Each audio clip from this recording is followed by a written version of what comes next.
Welcome back to the Tunnel Walk Talk. I am your host, Emmett Hens. Today we are going over my post-game reaction from Cincinnati last night. I sat on this for a while, trying to dissect everything that happened in the game. It was a good win, a win no less. It was a very, very shaky game, especially to start. Sorsby ran all over us. Our defense couldn't stop him. Corleone was a disruptor nonetheless. But somehow we held him to around 150 yards of total offense. I'm going to go over the Cincinnati stats real quick. Brendan Sorsby was 13 of 25. That's 52% completion rating. He only had 69 yards, no touchdowns, one pick. 13 carries of 96 yards, 2 touchdowns, had a long of 29. He had a QBR rating of 60.7. I said in the pregame video that Sorsby will run the ball, and I meant he will run the ball. He will torch us. He did torch us. I think Cincinnati is a very good team. All credit to them.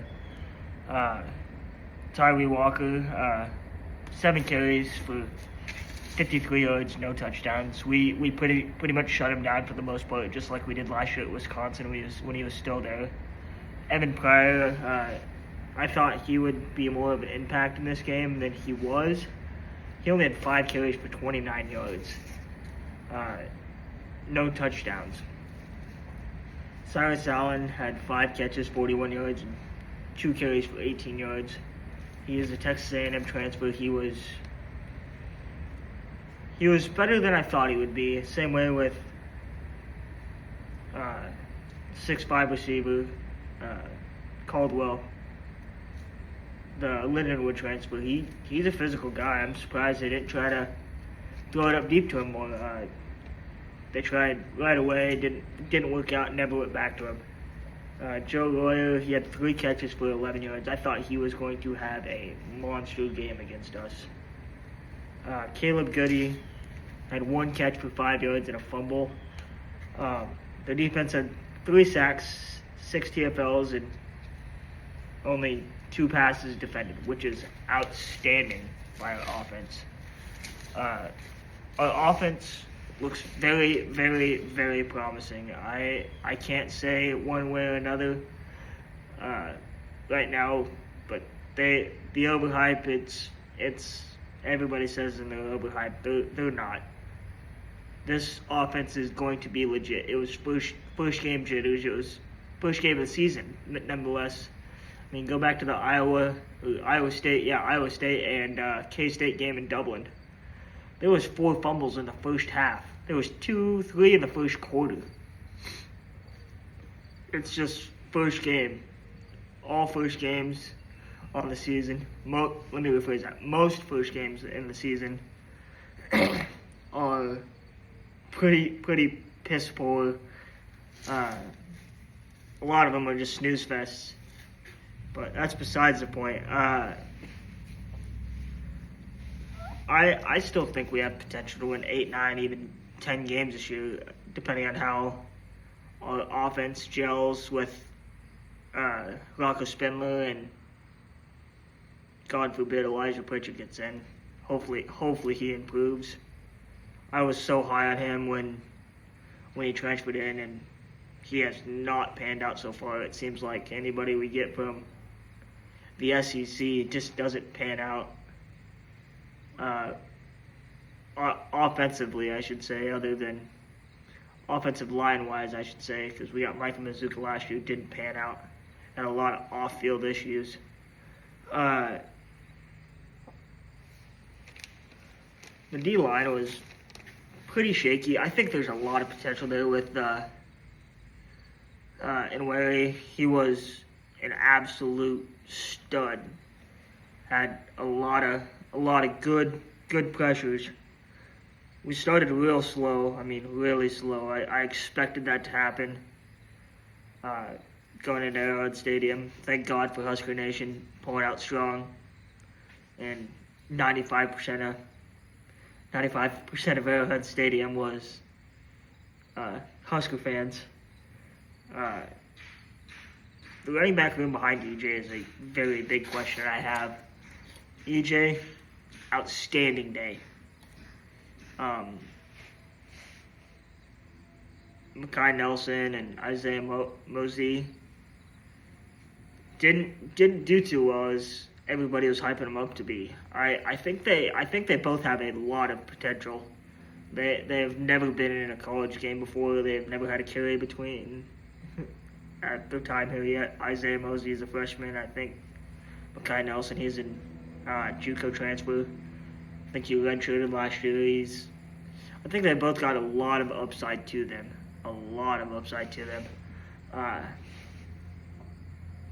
Lyndon Meyer, he's a lot more of a dog than I expected him to be. Outstanding by him. I think we should have used him a lot more last year, other than just a block. Nebraska stats. Dylan was 33 of 42, 243 yards passing, 2 touchdowns, no picks, 78% completion rating, which is a massive jump for last year. 77.8 QBR quarterback rating. I think he's already taken a very big jump from last year. Yes, he was only throwing 5-10 yards, 5-10 slants, comebacks, but when they're running a cover 0 with palms, they're playing 10 yards off the ball anyway. I don't see why you wouldn't do that. I'd do the same damn thing. It was offensively a really good game. I mean, yeah, they spun out a couple times, had a few bad misses, which is natural in football, especially in the first week. Emmett Johnson had 25 carries, 108 yards, long of 16. The rest of the rushes were 4 yards or less. He also had 7 catches for 27 yards. He had 32 touches this game. I do not think if he gets 32 touches a game every week, he will be healthy by middle of the year. I think they need to find a bona fide number 2 that is going to work out, that can come in and relieve him some of these touches. Isaiah Hunter, nobody ever talks about him. He had 6 catches, 65 yards, and 1 touchdown. That dude is something else. I don't even know how to explain him. He's a really good receiver that we got out of the portal. Same with Dane Key, 6 catches, 51 yards, 1 touchdown. Corey Barty, he was kind of disappointing in my eyes for the first game of the year, but watching some of the highlights back, he was double teamed most of the time. They were on him, like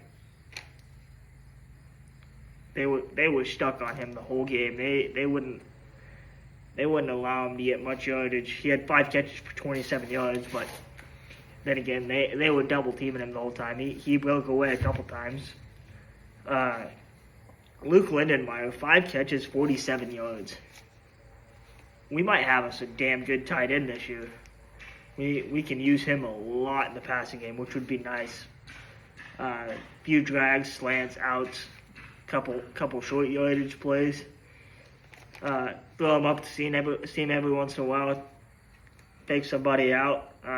Cortez Mills had 1 catch for 13 yards. In the 1 or 2 times he was on the field, I saw a lot of upside for him. He is fast. I think they need to find a way to get him in the game more often.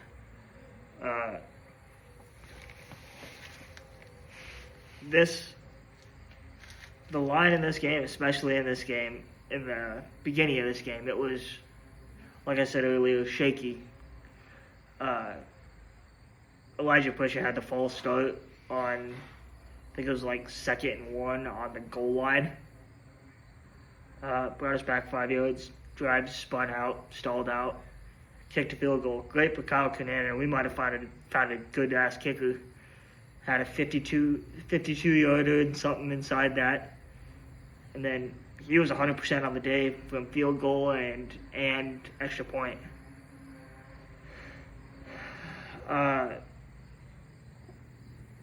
Flipping to the defense, well, I guess back to the offensive line real quick. Once they start to gel, I think this offensive line could be in contention for some awards. I see a lot of upside in this offensive line. They just need to gel first. I know it's the first game of the year. I'm not trying to be a Debbie Downer about it, but they need to gel. This whole team needs to gel to get where we want to be.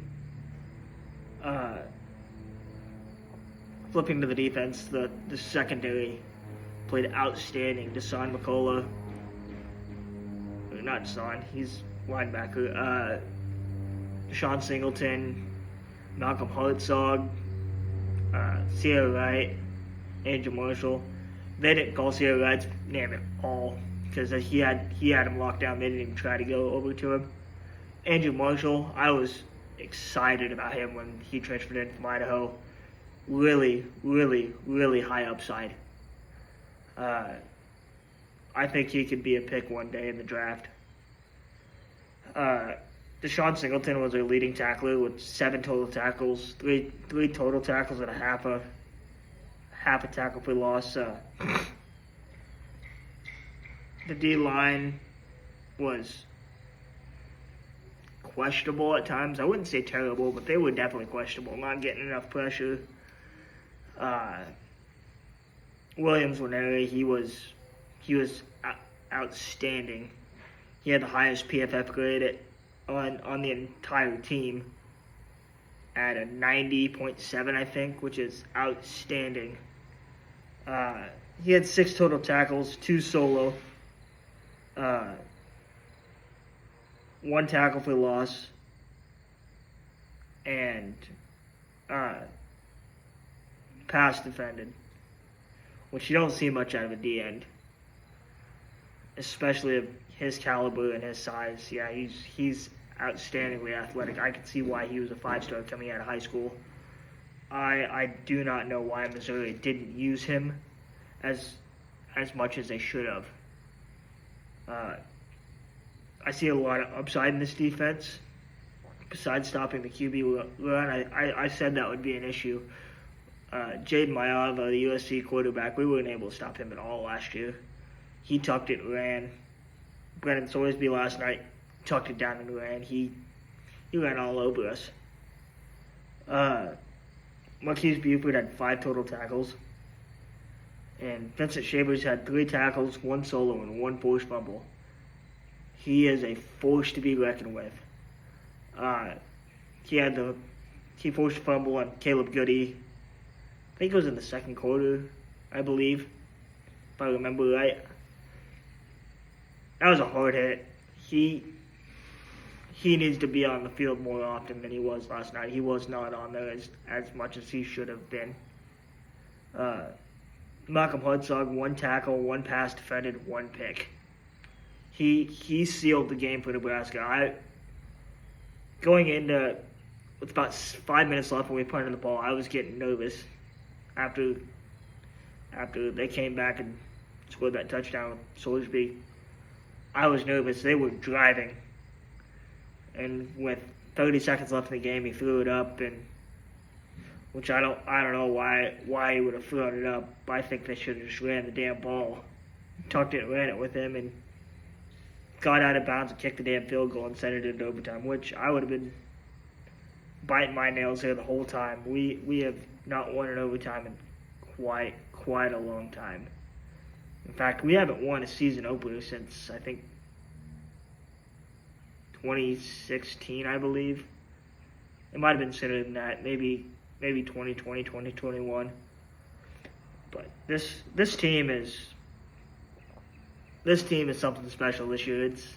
it's going to be a good team. I will eat my words if they're not. Going back to team stats, Nebraska's third down conversion was 10 for 18. Cincy's was 3 for 10.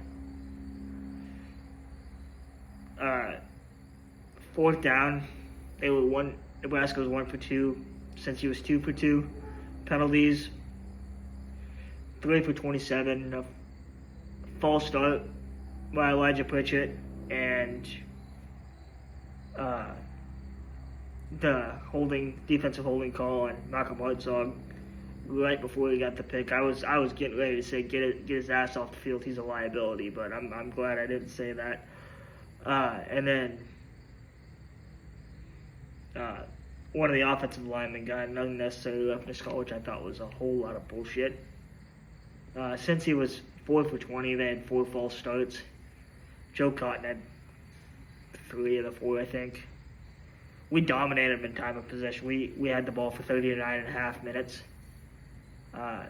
We doubled their time of possession. They only had the ball for 20 minutes and 30 seconds, 20.5 minutes.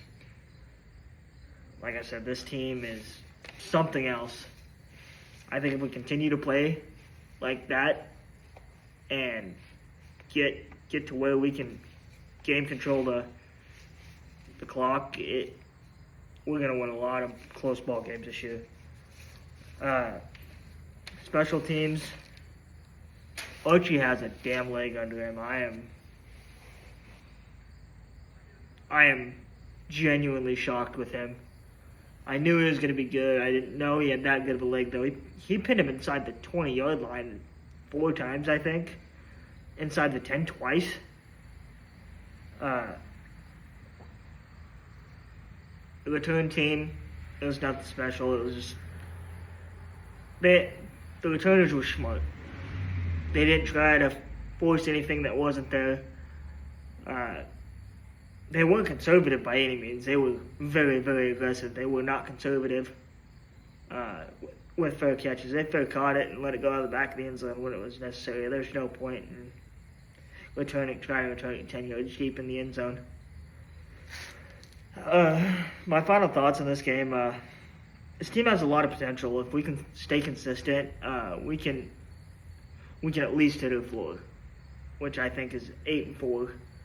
But I think if we can get to where we are just dominating in time of possession and not having bad turnovers late in the game, finishing games strong, like we've had trouble with in the past in the fourth quarter where we just stall out and nothing ever comes of it, we can get to 10-2 pretty easily, I think. The last 3 years, I've always considered Malcolm Hartzog a liability. By what I've seen the last 3 years, he's impressed me, and he's really, really, really disappointed me. He reminds me of Trayvon Diggs of the Dallas Cowboys. He is either all or none. Either gives up a lot of yards in a game or has 4 picks in a game. There's no in between with him. He's a bipolar player, if I want to say that, I guess. He can pick the ball in crucial times of need. He's something else. Emmett Johnson looked really good with 32 total touches in the game. He had over 100. I think he had 120 something, 130 something all-purpose yards, which is really good. I think he's going to be a 1,000-yard player this year. At least 1,000-yard back, 1,500, maybe get to the 1,500 mark in all-purpose yards. This line needs to gel. Once they gel, I think we're going to be just fine. Same with the defensive line. I think they need to scheme up something where we're getting more pressure in and not having to go from the linebackers with Deshaun going outside in or inside out or coming off the corner with Sierra. I don't remember who that was. whoever number 15 is this year, coming off the edge with him. I'm feeling good about this year. I'm not questioning the team at all yet. We'll see that later in the season. It's too early to tell if they're overhyped. I'm seeing all this overhyped shit. Nebraska sucks, blah, blah, blah, blah, blah. I think this team has a lot of potential, a lot of upside. This team can be really, really good. I want to end on some picks I had for this weekend across college football. Texas, number 1 Texas at number 3 Ohio State. This will be college game day. I think it's 11 o'clock kick, noon kick, something like that. But this will be Lee Corso's last headgear pick. Right now, the line is favored Texas 1.5. I do think Ohio State comes out on top.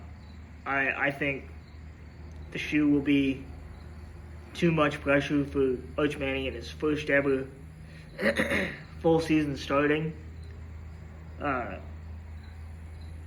When you got two of the best players in college football, with Caleb Downs on defense and Jeremiah Smith out at receiver, I have no questions in Julian Sane right now. I like him a lot. I like how he transferred. I like how he looked transferring in. Next one is number 9 LSU at number 4 Clemson. Clemson is favored 4.5. I'm high on LSU and Garrett Nussmeier and what they've got on offense. I don't know much about their defense. I have no idea about their defense. Clemson, I was really shocked when they were preseason number 4, but I looked a lot into their team after I seen the preseason rankings, and they got a lot of weapons on the outside. They got a good trio at receiver. They got 2 good running backs. Cade Klubnik's running for the Heisman this year. Like I said, Clemson is favored 4.5. I do think Clemson wins that at home. I don't think there's a way Dabo Swinney pisses that down his leg. Next game is number 8, Alabama at Florida State. I think Alabama's overrated this year. Ty Simpson, don't know much about him. I know they have Ryan Williams, but then again, how good's their line? Can their defense hold up? Can Ty Simpson put the ball where he needs to? Bama's favored 14.5, which I think is a lot going to Florida State. I do have Bama winning, but I also have Florida State covering that 14.5. I think Florida State covering is damn near a lock. I like Cassiano and what they've got on offense through the portal and returning. Same way with on defense. Brand new DC and Tony White brought him over from Nebraska, and Tony White's a really good DC. I think he's going to have that defense going really, really good.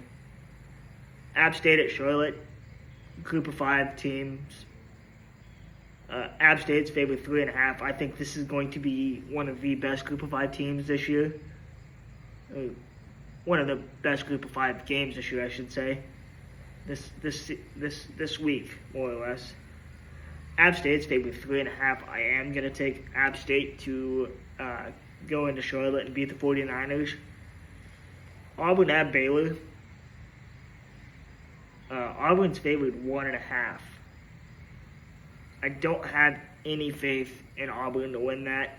I am taking Baylor. I don't think Jackson Arnold's a good quarterback. I don't think they return much on offense nor defense. I think they lost a lot of guys. And then Georgia Tech at Colorado. Georgia Tech's favored 4.5, which is kind of surprising, going to Boulder to play that game.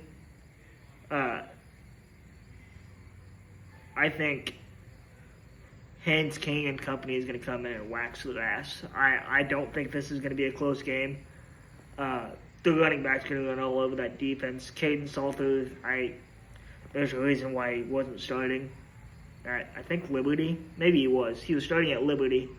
There's a reason why he wasn't a very good quarterback last year, even though he was a high 4-star, 5-star guy. I like Haynes King and Georgia Tech this year. I think they're going to be explosive. I think they can make a push for the playoffs this year as that group of as a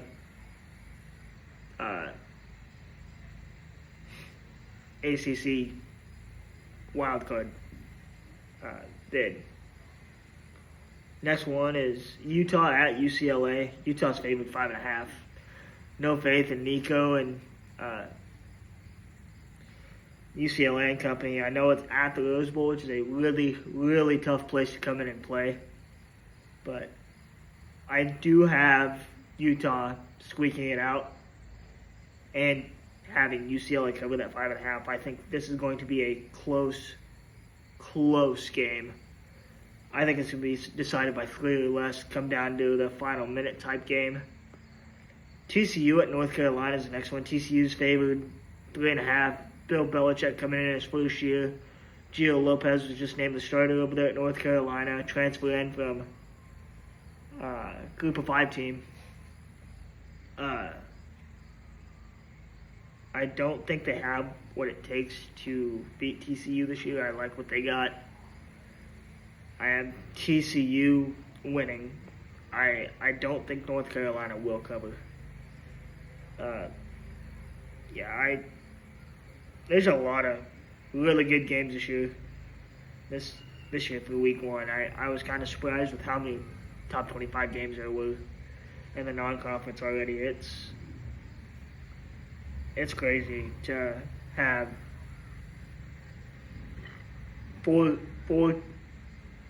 three games in the top 10. The last one I got is number 6 Notre Dame at Miami. Notre Dame is favored 2.5. I don't have any faith in Carson Beck. I do not like him. He's got other priorities in football.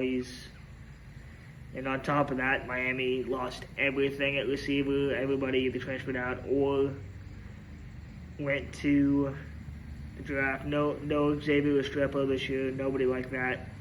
Defense should be pretty good. I do have Notre Dame winning that game.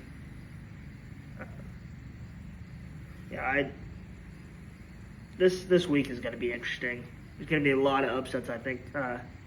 My upset watch of the week is Ole Miss. I like Georgia State coming into Ole Miss and as 24-point dogs and potentially upsetting them. With that being said, have a good rest of your week, everybody. Hopefully Monday or Tuesday I'll be able to upload the Akron preview, which won't be much. Have a good night, guys.